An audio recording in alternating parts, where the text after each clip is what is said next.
राधे कृष्णा दोस्तों, आज मैं आपको सुनाने चल रही हूँ अवसान माता की एक कथा। तो प्रेम से सुनिएगा। एक परिवार में दो देवरानी जेठानी रहती थीं।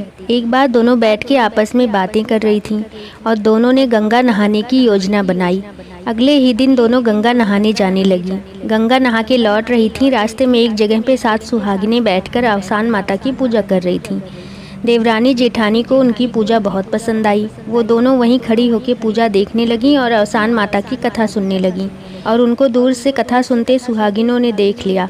तो उनमें से एक सुहागिन बोली, बहन वहाँ दूर क्यों खड़ी हो, पास आकर अवसान माता की पूजा देखो और अवसान माता की कथा भी सुनो और प्रसाद भी ग्रहण करो।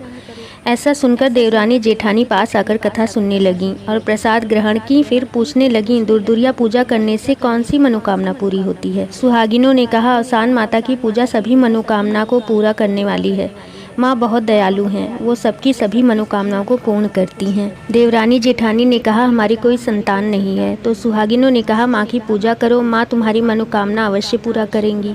दोनों घर वापस आकर माता की पूजा करने लगी और मनौती मांगी कि हे माँ, यदि हमारे संतान होगी तो हम आपकी पूजा करेंगे।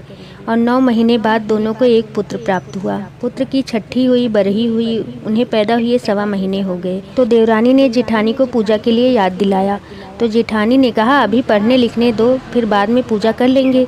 बच्चे जब पढ़ लिख लिए तो देवरानी ने फिर से याद दिलाया, पर जेठानी ने हर बार बात टाल दी और देवरानी ने पूजन कर लिया। तो माता रानी उनसे खुश हो गईं। इधर जेठानी के पुत्र का विवाह होने का दिन आया। मंडप में भीड़ जुटी हुई थी। दूल्हा दुल्हन फेरे ले रहे थे। तो अवसान मैया आके खड़ी हो गईं और बुढ़िया के भेष में दूल्हा दुल्हन के पास जाके बोली, मुझे भी कुछ मिलेगा। सबने माता रानी को वहाँ से हटा दिया। अवसान मैया को क्रोध आया और तेज तूफान आ गया और उस तूफान में माता ने दूल्हे को उड़ाकर गांव के एक कुएं में गिरा दिया। गांव में भगदड़ मच गई। घराती बराती सब भाग गए और दुल्हन को सब ताना देने लगे कि तू बहुत अभागिन है, तेरा दूल्हा लापता हो गया। कुछ दिन बीत गया। कुएं से गांव की औरतें पानी भरने जाने लगीं। तो दुल्हन भी जाके पानी भरने लगी। जब वो कुएं से पानी निकाले, दूल्हा उसकी रस्सी पकड़ ले और लटक जाए। दुल्हन बेचारी खींचती रहे, पानी ऊपर ही ना आए। ऐसा उसके साथ प्रतिदिन होने लगा। एक दिन वो घर आई तो उसकी माँ पूछने लगी, सब पानी भर के जल्दी चले आते हैं, तुम्हें क्या हो जाता है, तुम्हें इतना देर क्यों होता है। तो बेटी ने अपनी माँ को सब कुछ बता दिया। माँ को भरोसा नहीं हुआ तो अपनी बेटी के साथ कुएं में पानी भरने गई। फिर से दूल्हा रस्सी पकड़ के लटक गया। तो दुल्हन की माँ पूछने लगी और उसने बताया कि मैं आपका दामाद हूँ और मेरी माँ ने मेरे जन्म के लिए दुर्दुरिया की मनौती रखी थी और पूजा नहीं करवाई, इसलिए अवसान मैया ने ऐसा किया। इस बात का पता दूल्हे की माँ को भी चला।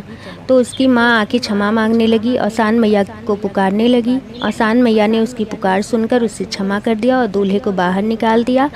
और वहीं पे दूल्हा और दुल्हन दोनों की फिर से फेरे करवाईं, सिंदूर लगवाईं, शादी करवाईं और सब खुशी खुशी रहने लगी। तो हे अवसान मैया, जैसे आपने इनकी पुकार सुनी वैसे सबकी पुकार सुनिए। जय माता रानी की।